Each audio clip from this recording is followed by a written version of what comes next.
Morning guys. Ito, update muna tayo sa kambing natin. Update muna tayo, bubukas natin pinto. Wala yung mga tao natin. Naglaro sila ng basketball. So tayo muna yun nandito. Ito muna tayo, ayun sila. Uy, tamang kape. Sama natin sa pagkakape. Good morning guys. Yun. I-check lang natin yung kambing natin kanina. Na yung kahapon pala na pinaliguan natin. Kasi sabi nung isa kong tauhan ay okay na daw yung kuto niya. Kumbaga hindi na daw siya, kumbaga parang namatay na yung kuto. So yun naman talaga yung purpose natin. Mamatay yung kuto. Wait lang, set up lang natin yung camera natin. Set up lang natin yung camera natin guys. Oy, do they come from? Ayan, kambing natin, no? Hi! Hi po, welcome to my vlog. Ito po ay F2 Bower. Ay, F3 na pala. Ito po ay F3 Bower na po ito, mga ka-farming. F3 Bower, tingnan nyo naman. Hello! Maliligo ka po mamaya pag mainit ang panahon, para check natin yung kuto mo. Kasi may mga kuto. Para maalis yung mga kuto mo.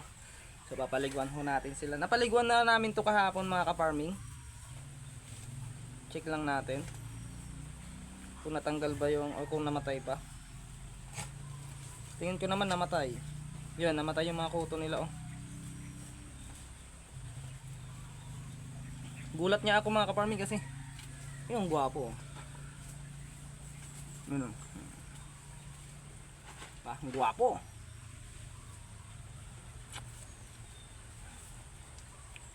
Hi baby. Hi baby. Mapa tayo.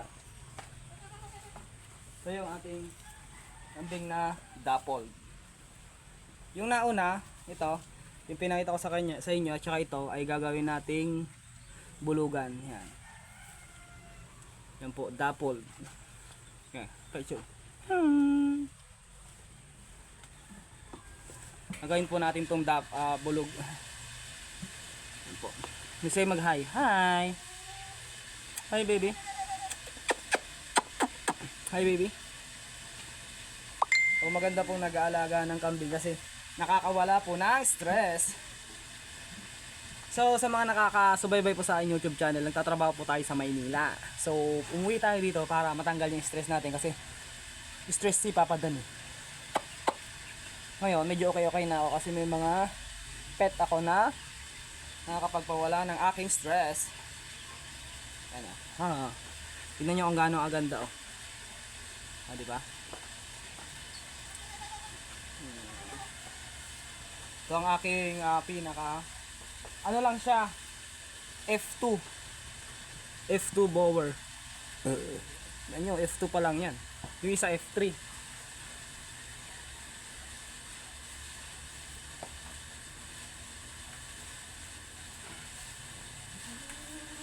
Ito naman yung ating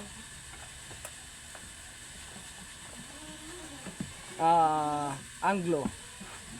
Anglo nobya natin. Say hi. Hi. Hi baby. Hi baby, tignan nyo. Haba ng tenga, oh.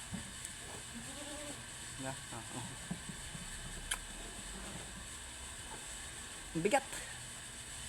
Check natin. Hoy, yan. So, tayo ngayon ay pansamantalang nagpapakain sa ating mga kambing. Okay na yung kuto nung na yun, yung mga yun. Pinaliguan natin to kahapon. Pero mamaya pagka gumanda-ganda yung panahon, kasi sa tingin ko naman maganda yung panahon, mga ka-farming, mag-aano tayo ulit, papaligo ulit tayo, kumbaga final decision na yun. Pero ngayon namatay na yung mga kuto ng mga kambing natin kasi yan nga, nagpa-Maynila tayo. So yung mga tao ko na kinuha ay hindi naman po alam kung paano yung gagawin, hindi alam kung ano yung magiging problema ng kambing ko. So ako lang po talaga yung nakakaalam, kaya dapat po talaga naturuan din natin yung mga pagkakatiwalaan natin sa pagkakambing kasi may mga sakit, may mga problema na hindi nila kayang gamutin gawa nga ng hindi nga po nila alam. So tayo po talaga yung mas may responsibilidad dito kasi syempre tayo yung may-ari, tayo yung nag-aasikaso. Kaya wag kahit na may tao tayo, wag nating basta-basta pagkakatiwala yung mga problema about sa ating mga business kasi syempre mahirap din kung mapapabayaan tayo lang din yung mawawalan mga ka-farming. Kaya eto, naasikaso natin ng maayos at okay naman na sila, wala naman naging problema. Papaliguan ko na lang sila mga ka-farming. Ayan sila, ayan po sila lahat, papainit yung iba. So ang oras po natin ay alas 8:30. So mga bandang alas 9 or alas 10 magpapaligo tayo ng mga kambing natin lahat para tuluyan nang mawala yung mga huto ng ating mga kambing, lalo na yung isa na yun. Kung ang inyong kambing ay sagana naman sa pamumurga, sagana sa gamot, sagana sa lahat mga ka-farming, kailangan natin na sila na ang tawag dito, kailangan natin pa rin silang obserbahan. Tingnan natin yung mga balahibo nila kung magagaspang. Tingnan natin kasi sagana ka sa gamot, sagana ka sa lahat, bakit magaspang pa rin mga ka-farming, di ba? May problema. So yun yung nakita kong isa sa mga problema at yun nga yung may kuto sila mga ka-farming. At yun naman ay nasolusyonan na natin kahapon sa last upload ko, kaya panoorin yun mga ka-farming. So ngayon naman, tayo naman ngayon ay mauuna silang maligo kaysa sa akin. Maliligo muna sila bago ako. Maliligo tayo. Ito nga po pala, sasabihin ko lang sa inyo, ito po ay F2 Bower mga ka-farming, F2 Bower. At yung anak niya ay F3 Bower na po mga ka-farming. So gagawin natin yung bulugan yon. At ito yung nanay nito, F1 yan, F1 Bower. Ito yung anak niya na una at yun yung pangalawa. Yung ito naman anak niya doon. Mga ka-farming ang gulo. Yan. So parang ito si Dappled at saka yung isa na yun is magkapatid mga ka-farming. Pero iba yung mas malakas yung dugo nun. Mas malakas yung dugo nun mga ka-farming. Mas malakas yung dugo nun. Kasi may mga ano din yan, mga bilang. So ito naman yung palabas natin doon sa traditional bower natin na si Tubal. Ito na yan.